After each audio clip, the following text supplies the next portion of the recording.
이제 창세기가 이제 거의 마무리가 되어 가고 있습니다. 우리가 이제 지난 시간에 야곱이 죽음을 앞두고 자녀들을 축복하는 그런 장면을 우리가 같이 봤습니다. 그 중에서도 요셉에게 했던 축복들에 대해서 우리가 나눠봤습니다. 이 요셉에게 했던 야곱의 축복이었죠. 첫 번째가 가지가 무성한 나무라고 했습니다.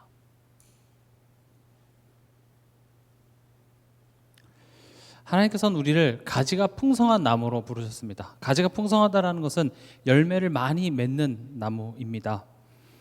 그 열매를 어떻게 하시냐? 샘 곁에 뿌리를 내리게 하십니다. 우리가 뿌리를 내려야 할 것은 성삼위 하나님입니다. 우리가 구원받고 끝이 아니라 구원받은 이후에 더욱더 예수 그리스도, 성령 하나님의 도우심, 하나님의 은혜, 우린 이것들을 계속 의지하고 마치 식물이 뿌리를 통하여서 땅의 영양분을 빨아먹듯이 우리 또한도 하나님으로부터 오는 보좌의 축복, 능력들을 우린 계속 의지할 때에 그게 이제 자라나게 되는 것이죠. 그래서 결국은 어떻게 되기를 원한다고 하십니까? 그 가지가 이제 담장을 넘는 거죠.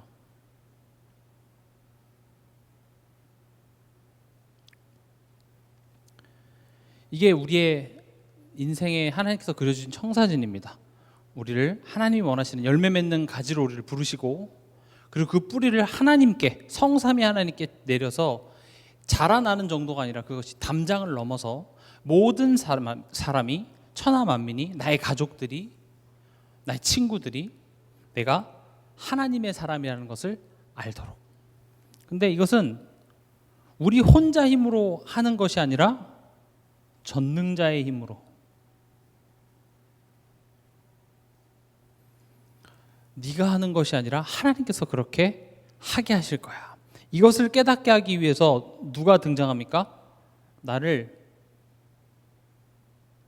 학대하고 공격하는 활 쏘는 자가 등장합니다. 축복하는 그 멘트에 활 쏘는 자가 웬 말입니까? 축복만 하셨으면 좋겠는데 야곱이 너를 적대하고 학대하는 활 쏘는 자가 너에게 활을 쏘겠으나 어떻게 된다고요?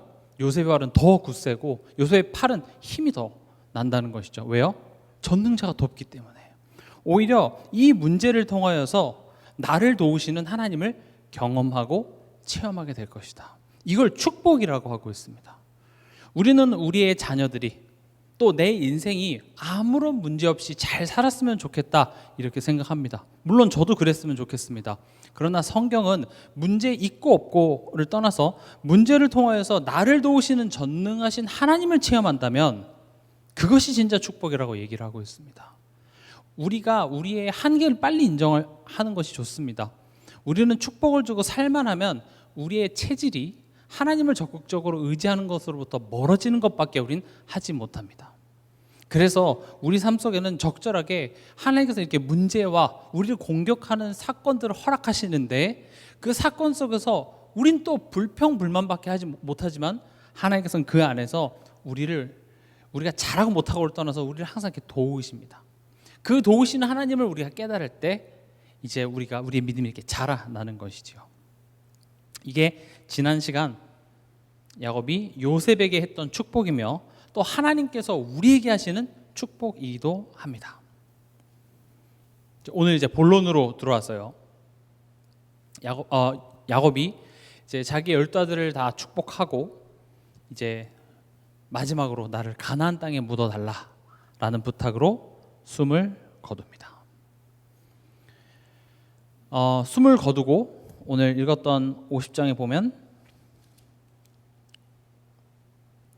요셉이 그의 아버지 얼굴에 굽으려 울며 입 맞추고 그 수종드는 의원에게 명하여 아버지의 몸을 향으로 처리하게 하매 의원이 이스라엘에게 그대로 하되 40일이 걸렸으니 향으로 처리하는 데는 이날 수가 걸림이며 애굽 사람들은 70인 동안 그를 위하여 곡하였더라. 이렇게 되어 있습니다.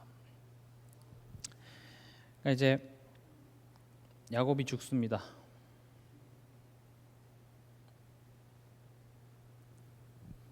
야곱이 죽고 지금 2절에 보니까 몸을 향으로 처리했다라는 것은 이제 우리가 잘 아는 이집트의 풍습처럼 미라를 만드는 거죠. 이렇게 사람이 죽으면 염을 하고 뭐 이렇게 썩을 것들을 다 처리한 다음에 미라를 만드는 과정. 그게 이제 40일이 걸렸다 이렇게 돼 있고요. 또 애굽 사람이 70일 정도 애도를 했다고 하는데 역사학자들이 보면 이제 바로가 죽었을 때는 한 72일 정도 애도를 했다 그래요. 그러니까 꽤나 이제 그 국가 원수급의 그 장례식을 치른 거죠. 그도 그럴 것이 요셉의 아빠잖아요. 요셉 때문에 우리가 다 살았기 때문에 생명의 은인의 아버지가 돌아가셨기 때문에 거의 국가 원수급으로 장례를 치릅니다. 우리가 오늘 말씀의 제목이요 보면은 죽어야만 가는 나라입니다. 야곱은요 죽어서 비로소 어디로 갑니까? 애굽을 떠나서 가나안 땅에 갑니다. 이게 상징하는 바가 굉장히 큽니다. 죽어야만 가는 나라입니다. 야곱도 그렇고 요셉도 죽어서 그 유골이 가나안 땅에 들어갑니다. 이게 지금 무엇을 상징하는지 알면 조금 더 이해하기 쉽습니다. 여기서 애굽은 이 세상을 의미합니다. 여기서 가나안은 하나님의 나라를 의미하죠. 이게 조금 어쩔 때는 요셉이 있었던 애굽이 하나님의 나라로 표현되기도 하지만 이게 단순히 어떤 지리적인 문제가 아니라 상징을 하고 있다는 거죠. 그래서 지금 이 세상의 나라에서 하나님의 나라로 가기 위해서는요 어떻게 갑니까? 야곱이 죽어서 갑니다. 요셉도 죽어서 출애굽할 때 그 유골이 모세에 의해서 옮겨지는 것이죠. 여기서 나라라는 것은 무슨 의미가 있냐? 백성이 되는 것입니다. 그의 통치 속으로 들어가는 것입니다. 보세요. 죽음으로만 애굽을 떠나게 됩니다. 죽음의 대가를 치러야만 떠날 수 있는 것이 바로 애굽입니다. 죄도 마찬가지입니다. 우리가 죄 아래, 사단 아래 있었을 때 우리 힘으로 빠져나갈 수가 없습니다. 우리 힘으로 하나님의 백성이 될 수 없습니다. 우리의 힘으로 하나님의 통치 속으로 들어갈 수 없습니다. 죽어서 갑니다.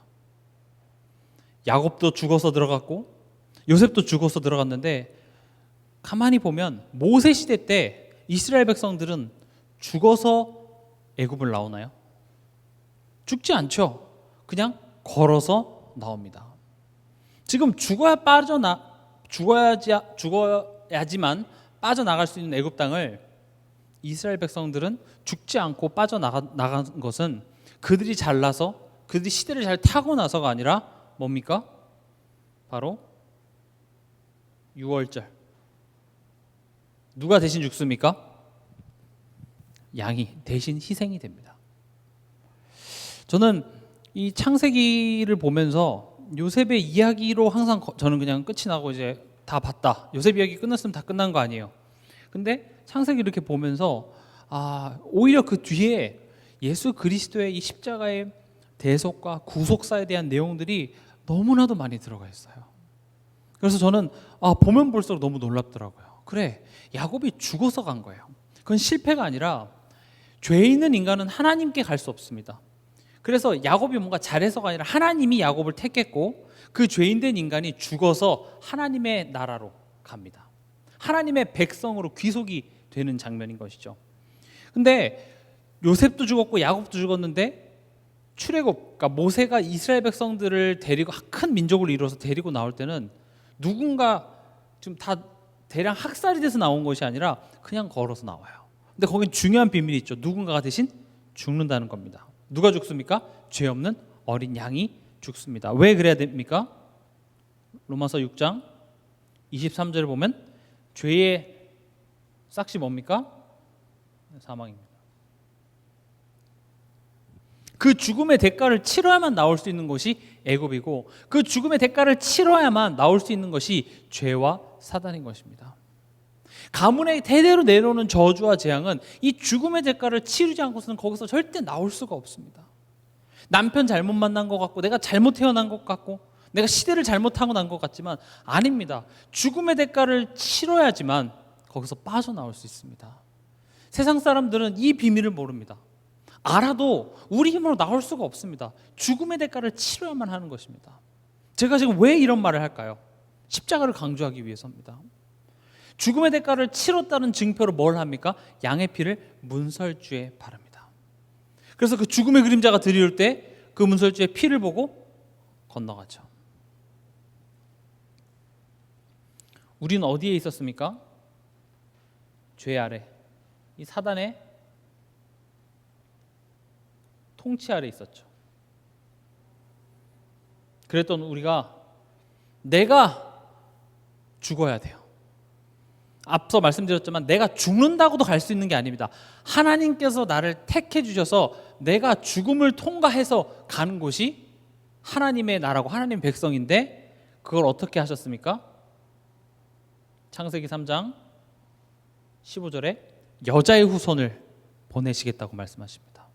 그 여자의 후손은 오셔서 나에게 돈을 많이 벌게 해줘서, 내 건강을 좋게 해줘서, 내 상황을 바꿔줘서가 아니라 나를 위해서 대신 죽어줄 대속물로 올 여자의 후손을 약속하셨습니다. 이스라엘 백성들은 이 내용을, 메시아가 필요하다라는 내용은 알았지만 왜 필요한지에 대해서 알지 못했어요.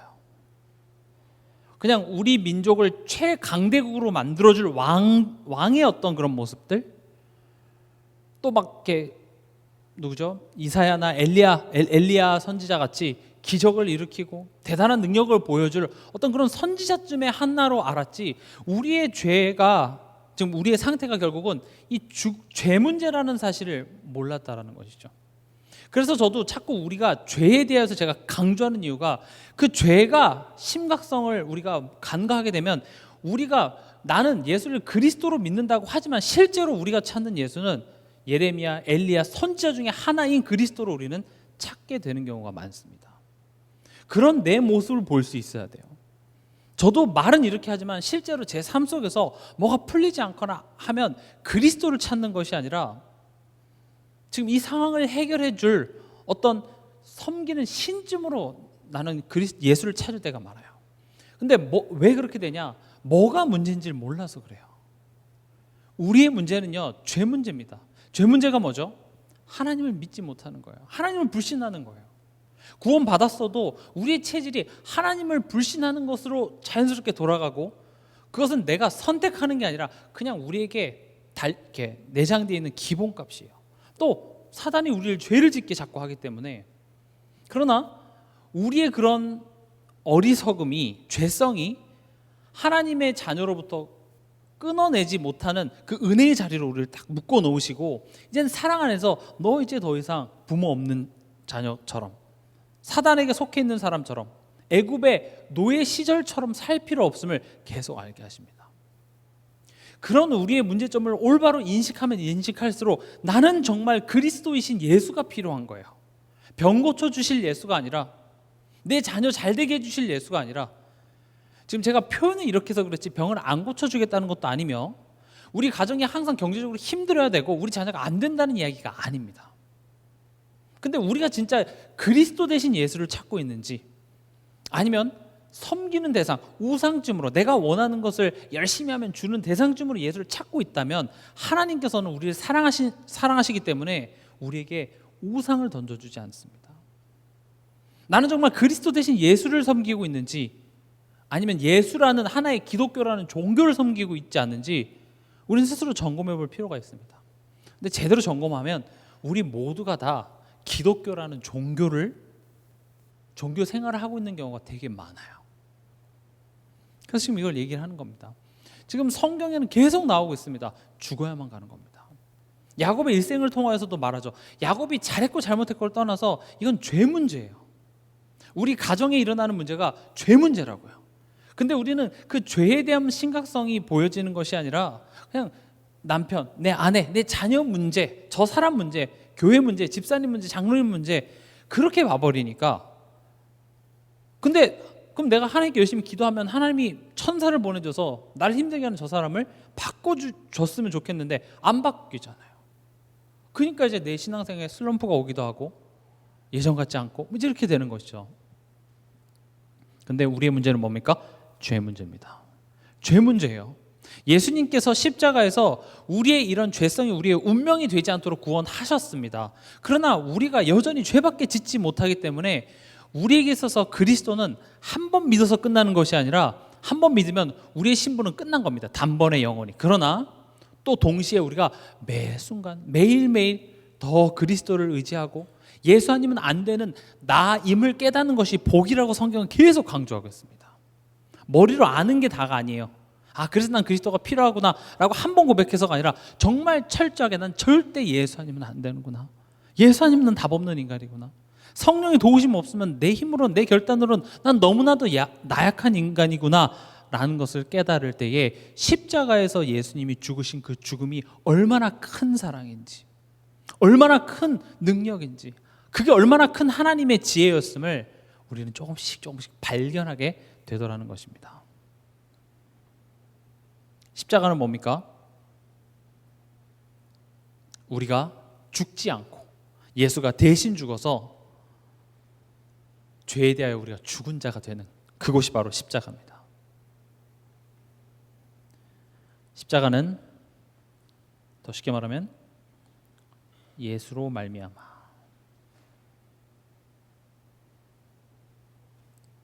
예수로 말미암아 우리는 하나님의 백성이 됩니다. 예수로 말미암아 하나님의 통치 속으로 들어갑니다. 이게 하나님 나라입니다. 우리는 매일매일 예수로 말미암아 살아가고 있습니다. 아멘이십니까? 고백하시기 바랍니다. 항상 고백하시기 바랍니다. 나는 오늘도 예수로 말미암아 살아가고 있습니다. 난 예수의 그 십자가의 보혈의 그 은혜를 나는 오늘도 풍성히 힘입고 있습니다. 사실 뭐가 불평입니까? 뭐가 불만입니까? 우리가 그 보혈의 의미를 안다면. 그러나 머리로는 알지만 실제 우리의 현실이 녹록지 않은 까닭에 머리로는 알지만 거기에 대한 감사가 되어지지 않아요. 그래서 하나님께서는 계속 그것을 기억하도록 우리에게 하신 것이 뭡니까? 그게 바로 이 유월절을 기념하라라고 얘기하셨죠. 출애굽기 13장 1절에서 3절에 뭐라고 되어 있습니까? 모세가 백성에게 이르되 너는 애굽 곧 종되었던 집에서 나온 그 날을 기념하여 유교병을 먹지 말라. 여호와께서 그 손의 권능으로 너희를 그곳에서 인도해 내셨음이라. 이제 출애굽했으니까 끝 이렇게 얘기하는 것이 아니라 이 유월절을 뭐라고 했습니까? 기념하라고 되어 있습니다. 기념이란 말은 무엇과 같죠? 기억하라는 것입니다. 그래서 저는 계속 메시지마다 우리가 예수를 기억해야만 하고 그 예수를 의지해야만 하는 이유를 자꾸 얘기하기 위해서는 죄와 사단을 얘기하지 않고서는 이게 강조가 되지 않아요. 예수 믿었더니 병 나았다, 뭔가 그런 증거들을 말하면 그리스도 대신 예수를 붙잡는 것이 아니라 예레미야, 엘리야 선지자 중에 하나인 그리스도를 우리가 예수를 붙잡게 되기 때문에 죄와 사단, 내 인생에 만족이 없는 이유는 하나님을 내가 의지하지 못해서 하나님과 관계 회복되지 않아서 불행하다는 이야기를 계속 이런 모양으로 저런 모양으로 성경은 이야기를 하고 있어요. 그게 내 삶 속에 인정되어질 때, 다시 말하면 올바른 문제에 대하여서 내가 인지가 될 때 참된 해답이신 그리스도가 내게 이제 깨달아지기 시작하는 것이죠. 죽어야만 갈 수 있는 그 나라, 우리가 죽는 것이 아니라 예수가 대신 죽으십니다. 내 인생이 지금 죄의 노예로 살아가고 있고 종으로 살아가고 있다는 사실도 모릅니다. 여러분들의 한 주간의 인생이 불안이었고 염려고 걱정인 것이 돈 문제, 건강 문제가 아니라 하나님을 온전히 누리지 못한 문제입니다. 사단 문제입니다. 죄 문제입니다. 여기에 여러분들이 정말 아멘이 되셔야 됩니다. 그렇지. 그럼 내가 누구를 원망할 것이 아니라 내가 더욱더 그리스도를 의지해야 될 문제구나. 그리스도의 빛이 비치면요, 죄밖에 짓지 못하는 내가 드러납니다. 사단에게 속는 것밖에 못하는 내가 드러납니다. 그러나 그런 나의 연약한 모습에도 하나님께서는 어떻게 하십니까? 변하지 않는 사랑으로 나에 대해서 오래 참으십니다. 얼마나 놀랍습니까?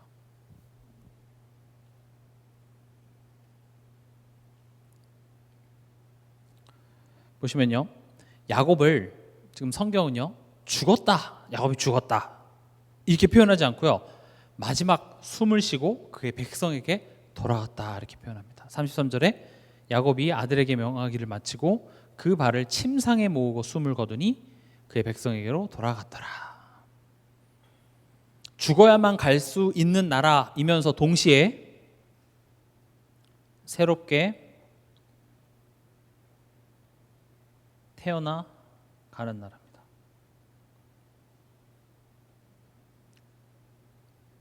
보세요. 이렇게 발을 침상에 모았다 이렇게 되어 있습니다.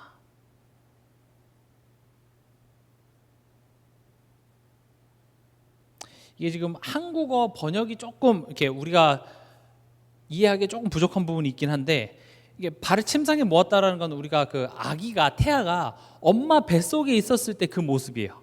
옆으로 이렇게 누워서 이 태아의 자세죠. 태아. 그리고 숨을 내셨다고 되어 있습니다. 지금 여기서는 숨을 거둔다 이렇게 표현됐지만, 이게 마지막 숨을 이렇게 숨을 내쉬고 태아의 자세로 이렇게 표현이 하고 있죠. 지금 이게 뭔 말이냐면은 이 야곱의 죽음을요, 무엇과 비유하고 있냐? 태아가 태어나는 그 모습.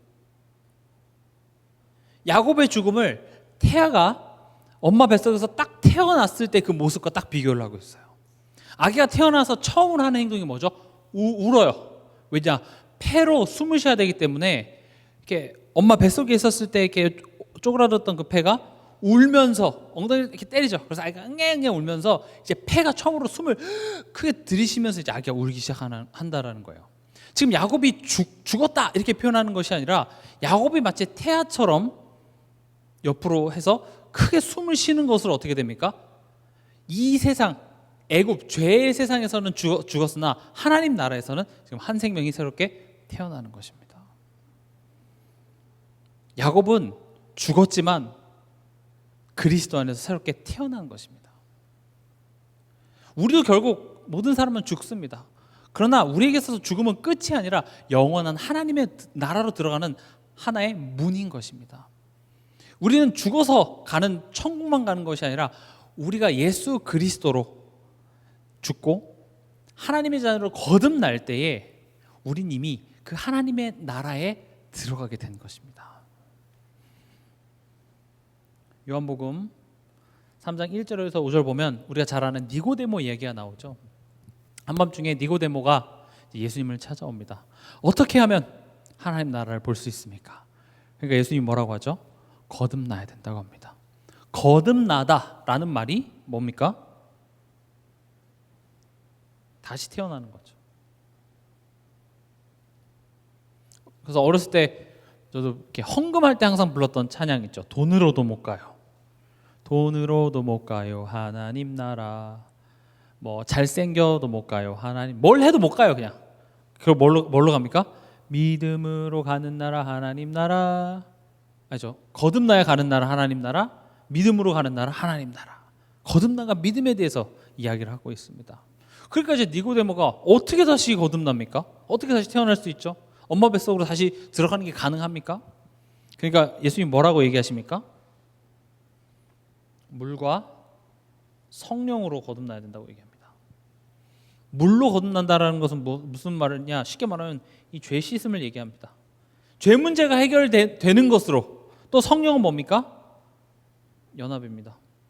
십자가에서 우리의 죄 문제를 해결하시고 사단의 일을 멸하시고 우리의 죄값을 다 치룬 그 예수님과 우리를 하나로 딱 묶는 것으로 너희는 다시 태어나는 거야. 그게 거듭남입니다.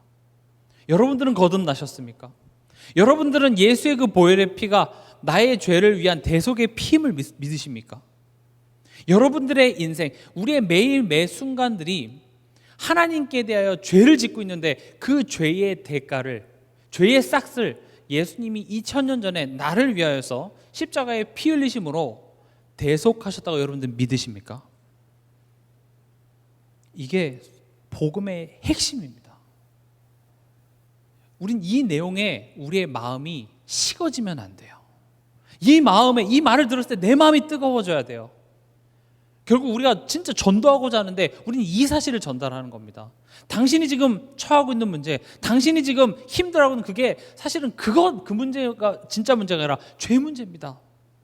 근데 그걸 얘기해야 될 우리가 삶 속에서 그걸 그렇게 심각한 문제로 받아들이지 않고 있어요. 그건 이미 해결된 문제잖아요. 끝난 문제라고 생각을 하고 이제는 이제 내 삶 속에서 불신자와 별 다를 바 없이 그냥 주일날 교회 가고 금요일날 예배 드리는 그냥 종교인일 뿐이지 정말로 이 죄 문제가 이렇게 지금 참혹하고 심각하구나 라는 사실을 우리는 모르고 있습니다. 거듭나야지만 우리는 하나님의 나라에 들어갈 수 있습니다. 더 중요한 건 뭐죠? 우린 거듭난 하나님의 자녀인 것입니다. 야곱은 그렇게 죽었지만 또 하나님 나라에서는 새롭게 다시 태어납니다. 그리고 뭐라고 되어 있습니까? 그의 백성에게로 돌아갔더라.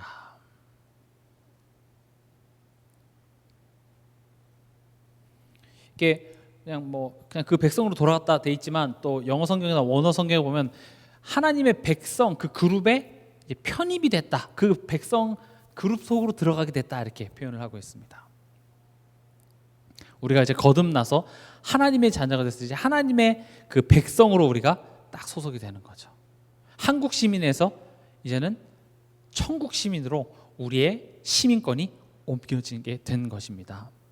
야곱의 이 죽음을 통하여서 지금 성경은 우리 신자가 죄의 나라, 사단의 나라에서 하나님의 나라로 가기 위해서는 이 죽음을 통과해야지만 간다라는 것을 설명하고 있습니다. 야곱은 죽어야만 했습니다. 요셉은 죽어야만 했습니다. 그러나 그들을 하나님이 택하셨기 때문에 바로 가는 것이 아니라 죽음을 통과해서 가게 되는 것이죠. 우리 또한도 그래야 됐고 출애굽을 하는 이스라엘 백성들 또한도 그래야 됐는데 이스라엘 백성들이 그 죽음을 통과하지 않은 것이 왜 그럽니까? 어린 양이 대신 죽은 그 대속의 은혜를 입어서 그것으로 말미암아 죄의 땅이었던 애굽에서 나와서 가나안 땅에 가게 되는 것이고요. 우리에게 뭘 말하고 있는 거죠? 예수 그리스도의 십자가의 그 대속의 그 비밀로 그 능력으로 말미암아 우리가 죄와 사단에게 속해 있던 이 세상에서 하나님의 백성으로 죽어지고 다시 태어나지는 우린 그 구원의 은혜를 입었다라는 것입니다.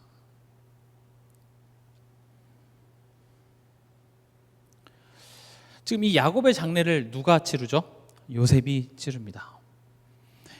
야곱의 인생 여러 가지 교훈이 있겠습니다만은 결국 이걸 얘기하는 겁니다.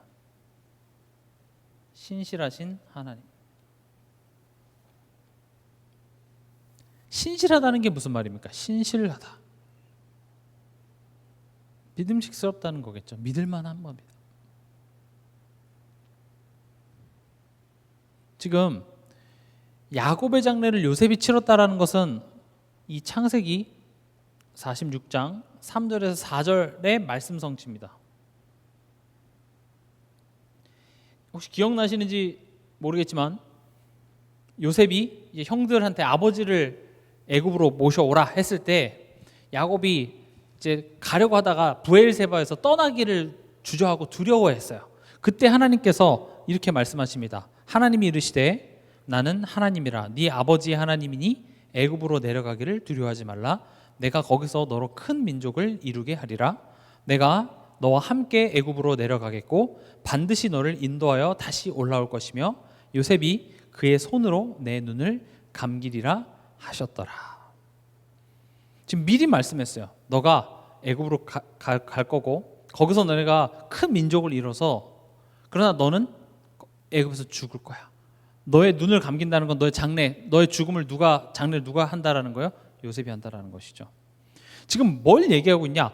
하나님이 약속하시고 하나님이 약속하신 대로 성취됐다. 지금 이걸 얘기하고 있어요. 이게 되게 중요합니다. 하나님이 약속하시고 그 약속을 누가 성취하신다고요? 하나님이 이루신다. 지금 이 야곱의 인생을 통해서 가장 지금 우리에게 잘 설명되고 있는 게 바로 성화라는 겁니다. 성화.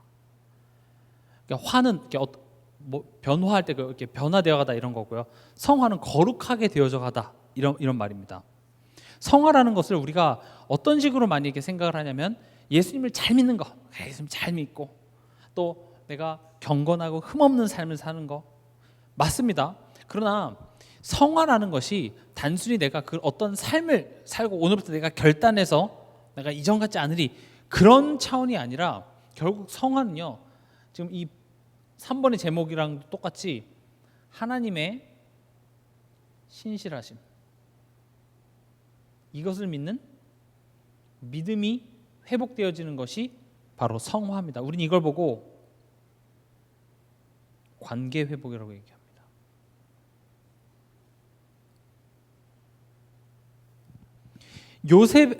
야곱의 일생을 통하여서 지금 무슨 일이 계속 반복되고 있죠? 하나님이 말씀하십니다. 그러나 그 하나님의 말씀을 야곱은 처음엔 들으나 현실이 그렇게 돌아가지 않으니까 못 믿습니다. 그러나 야곱의 못 믿는 것을 때문에 하나님이 일하시기를 그친 것이 아니라 못 믿는데 하나님께서는 그 약속을 이뤄내십니다. 모르게 이뤄내시는 것이 아니라 야곱에게 깨닫게 하시죠. 네가 못 믿었어. 그러나 나는 너의 하나님이기 때문에 난 그 말씀을 이뤘어. 이게 계속 인생의 반복이 돼요. 그 과정을 통해서 뭐가 쌓이냐? 하나님은 말씀을 하시고 그 말씀을 하나님께서 성취하시는구나. 그걸 보고 성화라고 합니다. 하나님은 내가 태중에 있을 때부터 큰 자가 작은 자를 섬긴다고 하셨어요. 분명히 그런 말씀을 했어요. 이삭도 그렇고 리브가도 그렇고 우리 인간이 하나님이 그렇게 말씀하셨지만 우린 그걸 못 믿습니다. 그래서 불필요한 일들을 굉장히 많이 하죠. 제가 저번 주 3부 예배 때도 허망한 일을 한다고 했잖아요. 지금 야곱이 형을 속이고 아버지를 속여서 그 축복을 받아내는 건 사실 허망한 일입니다. 할 필요 없는 일이에요. 괜히 그것 때문에 도망가고, 그렇죠? 불안한 삶을 살 수밖에 없었어요. 근데 그런 나의 노력이 나에게 축복을 주는 것이 아니라 하나님께서 약속하셨기 때문에 하나님께서 그 약속을 이뤄가시는구나를 특히 야곱의 인생을 통해서 많이 보여줍니다. 그래서 많은 설교자들이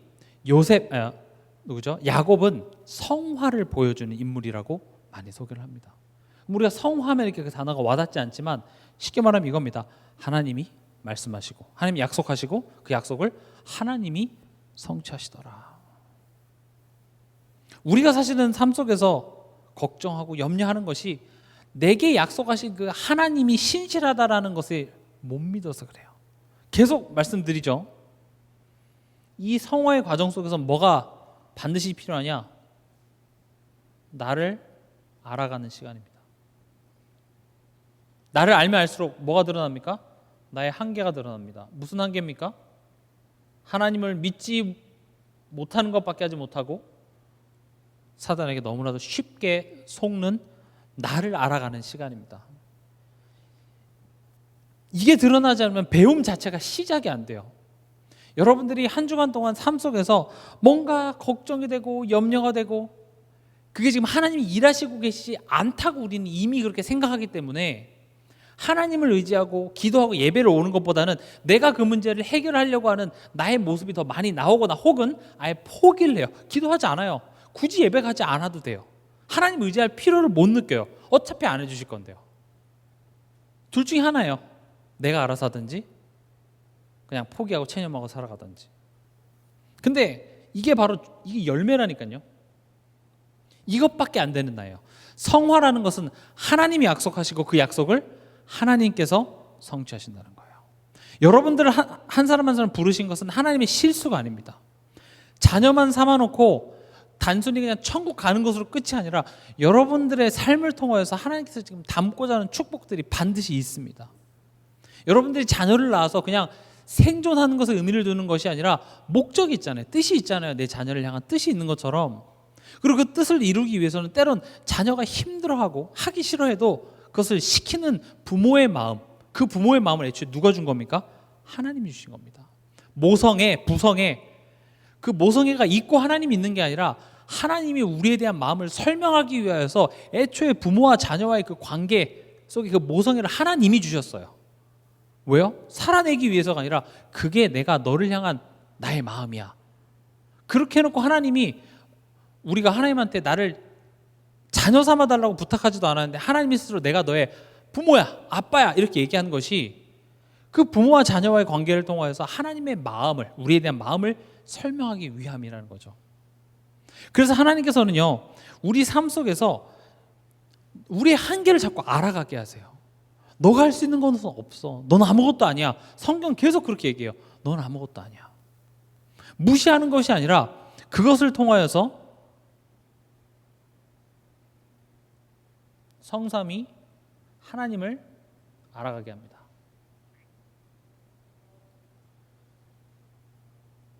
성삼위 하나님을 알아간다는 것은 뭐죠? 변함없는, 그럼에도 불구하고 변함없이 나를 사랑하신 하나님의 은혜, 예수 그리스도의 십자가의 능력, 성령 하나님의 도우심입니다. 우리가 이것을 알아간다고 했을 때 이게 지식적으로만 알아가는 것이라고 생각하지 마세요. 이것을 알아가는 방법이 우리에겐 교회라는 것입니다. 이번 주 강단에서 계속 강조하셨죠. 우리가 그냥 안다 했을 때 이걸 지식적으로만 알아가려고 하는데, 교회를 통해서 알아간다는 것이 우리가 예배 자리에 오기도 하고요, 교회에서 서로를 섬기고, 교회에서 내가 봉사하고, 중직자로서 내가 내 사역을 감당하고, 이 모든 것들이 결국 이 성삼위 하나님을 알아가는 시간입니다. 야곱도 보시면 하나님을 체험하는 방법이 가만히 앉아서 칠판에 놓고 하나님이 이런 분이다라고 배우는 것에서 그것으로 야곱에게 하나님 알게 하는 것이 아니라 그의 삶 속에서, 때로는 내가 원하지 않는 장소를 가게 하고요, 때로는 내가 엮이고 싶지 않은 사람과 하나님을 딱 묶어놔요. 야곱도 나는 라헬이 좋았다니까요. 근데 레하며 내가 원치 않는 상황으로 하나님 계속 묶어나가요. 그게 너무 싫었어요. 내가 원치 않는 상황으로, 환경으로, 외삼촌이 나에게 우호적이면 좋겠는데 나를 등쳐먹으려고 하고, 나는 요셉과 베냐민이 좋은데 요셉과 베냐민이 어렸을 때 야곱에게 죽은 것이죠. 그렇게 아들을 잃고, 내가 원하지 않는 그런 상황들과 하나님 딱 묶어서 뭐를 알게 합니까? 성삼위 하나님을 알아가게 했다고요. 그러니까 지금 제가 이것은 그냥 정리한 것 뿐이고요, 우리의 삶 속에서 이 두 가지가 계속 반복될 겁니다. 복음이면 다 끝나고 내가 하나님 자녀인데 왜 이런 문제가 있습니까? 왜 이거 해결해 주지 않습니까? 내가 뭘 덜해서 그렇습니까? 지금 그런 차원이 아니라 지금 이 두 가지가 항상 깨달아져야 돼요. 가정에 돌아갔을 때, 내 삶 속에 어떤 문제가 왔을 때, 지금 내 상태가 뭐지? 하나님이 지금 나의 한계를 알게 하는 거. 어떤 한계요? 죄밖에 지지 못하는 나예요. 하나님을 믿지 못하는 것밖에 하지 못하는 나를 알게 하시고, 그게 정말 인정이 될 때 우리의 삶 속에서 뭘 해야 됩니까? 하나님을 의지해야 돼요. 그 정답도 우리 알아요. 근데 하나님을 의지한다고 내가 이렇게 하늘을 쳐다본다고 의지하는 것이 아니라 물리적으로 교회에 오는 거예요. 때로는 예배 자리에 오는 겁니다. 때로는 내 구역 식구들, 내 가정 안에서 마음에 들지 않는 사람들과 하나님께서 묶어서 그 상황을 통해서 나의 한계, 나의 가장 어떻게 보면 약점들을 자꾸 드러내세요. 왜요? 혼내려고, 하나님의 심성 이상해서가 아니라 그게 우리가 자라나는데 가장 큰 방해물이 되기 때문에 하나님을 계속 이렇게 우리를 알게 하세요. 그래서 결국 뭘 알게 하시려냐? 이거예요. 하나님은 믿을 만한 하나님이시구나.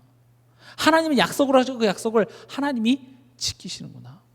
하나님이 나를 부르신 것은 내가 어떻게 되라가 아니라 하나님이 목적이 있어요. 우리 한 사람 한 사람에 향한 목적이 있다고요. 그 목적으로 하나님께서는 우리를 키우시기 위하여서 내 삶 속에 지금 일하고 계시는구나. 신실하신 하나님을 내가 믿어서 그 하나님을 내가 의지할 수 있는 것, 그걸 보고 성화라고 합니다. 저는 예전엔 야곱보다는 아브라함이 좋았습니다. 이삭이 좋았습니다. 뭔가 야곱은 이름부터가 사기꾼이고 거짓말 잘하고, 근데 이 치유창세기 이 시간을 통해서 저는 야곱이 제일 좋습니다. 제 모습 같거든요. 아브라함이란 건 조금 이렇게 요즘 애들 말로 넘사벽이라고 하죠. 넘지 못할 그런 벽. 감히 내가 범접할 수 없는 훌륭한 사람인데 야곱은 되게 친근해요. 내 모습 같거든요. 그런데 야곱을 그렇게 지금 흠잡으라고 얘기하는 것이 아니라 그런 야곱을 하나님께서는 그렇게 지지고 볶고 하면서 결국은 하나님의 사람으로 만들어 내시더라는 거죠. 그리고 그런 야곱의 아들에게 대해 사는 유언이 뭐냐? 내가 아브라함과 이삭 합친 것보다 내가 더 큰 복을 받았다, 이렇게 얘기를 합니다. 물질적으로 더 큰 복을 받았을까요? 그런 차원이 아닙니다. 내가 신실하신 하나님을 우리 그 선조들이 겪은 것보다 난 더 많이 겪었어. 어떻게 해요? 험난한 세월을 살았어.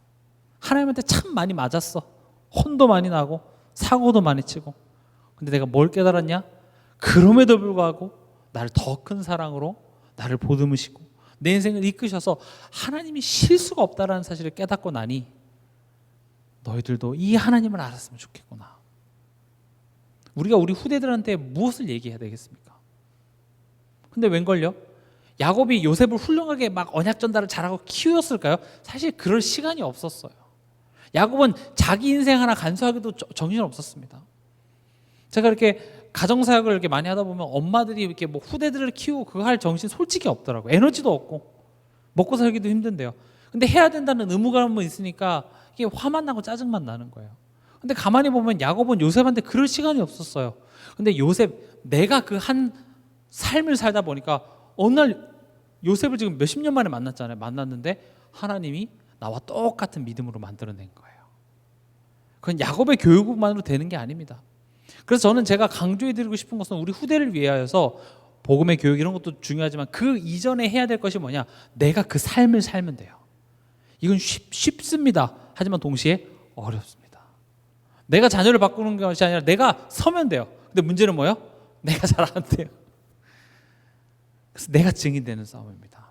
요셉이 어떻게 언약 전달을 잘했더니 요셉이 이렇게 됐다. 굳이 성경에서 그걸 찾아낼 필요도 없어요. 그런 말이 없어요. 그게 비법이 아닙니다. 하나님께서 요셉을 사용하시기로 택하셨기 때문에 그렇게 된 거예요. 물론 부모가 아무것도 할 필요 없다 이런 이야기는 아닙니다만은 중요한 건 뭐냐? 야곱 한 사람이 딱 증인으로 서니까 나중에 보니까 요셉과 야곱의 신앙 색깔이 같아요, 틀려요? 같아요. 하나님께서 하셨구나. 야곱이 요셉을 축복할 때도 그 축복의 내용이 요셉의 신앙 색깔로 그대로 되죠. 그리고 마지막에 다른 말 안 하죠. 나를 가나안 땅에 묻어라. 나를. 요셉도 뭐라고 합니까? 자기 죽을 때 나를 가나안 땅에 묻어라. 똑같습니다. 말씀을 맺겠습니다. 여러분들이 야곱의 일생, 지금 이 요셉 이야기인 것 같지만 야곱의 족보는 이러하니라라고 시작됩니다. 어떻게 보면 이 야곱과 야곱의 아들들, 그러니까 이 가정, 야곱의 가정을 이 창세기 지금 끝은 이것으로 마무리가 되어집니다. 그 야곱의 일생을 여러분들이 한번 되돌아보시기 바랍니다. 아, 그래. 야곱의 일생은 야곱이 뭔가를 잘 해냈더니 야곱의 실력이 뛰어나서가 아니라 분명히 택함 받았고 구원 받았지만 그 모질한 인생이 내 모습 같구나. 그러나 하나님께서는 그걸 그냥 덮어두는 것이 아니라 문제와 사건들을 통해서 자꾸 그걸 드러내시는데 그 앞에서 하나님의 나에 대한 사랑을 자꾸 확인케 하시고 야곱이 죽어지고 이스라엘로 다시 새롭게 되어지는 그 여정 속에 야곱은 지난날의 과거와 상처가 남은 험난한 세월이 남은 것이 아니라 내가 가장 큰 복받은 사람이구나 라는 것을 고백하고 마침내 영원한 하나님의 나라로 돌아가게 되는 것입니다. 저는 이것이 우리의 인생의 청사진이라고 생각합니다. 여러분들이 그 하나님을 깨달으면 깨달을수록 그 하나님을 기뻐할 수 있을 것입니다. 그 하나님을 의지할 수 있게 될 것입니다. 그 하나님의 범사에 우리는 감사할 수 있게 되는 것입니다. 여러분들이 이 축복을 누릴 때에 우리가 정말 중직자의 절대 망대의 축복을 누릴 수 있는 것입니다. 요즘에 많은 메시지들이 나오지만 그런 메시지들의 단어들이 어려워서 그 단어가 무슨 뜻이지? 그거를 다 이해하기는 때론 버거울 수도 있으나 여러분들이 지금 이 내용을 이해하면 결국 이 내용이 추구하는 그 한 사람이 되는 거예요. 결국 같은 이야기예요. 여러분들이 내가 이번 한 주간도 그래서 오직 예수, 그래서 오직 하나님의 은혜, 그래서 오직 성령의 도우심, 그것을 내가 의지하고 해서 내가 지금 이 시간 예배 자리에 나오고 지금 이 시간 내가 기도하고 내가 지금 이 시간 그 교회 축복을 누린다면 여러분들은 잘 가고 있는 겁니다. 믿으십니까? 여러분 잘 가고 계십니다.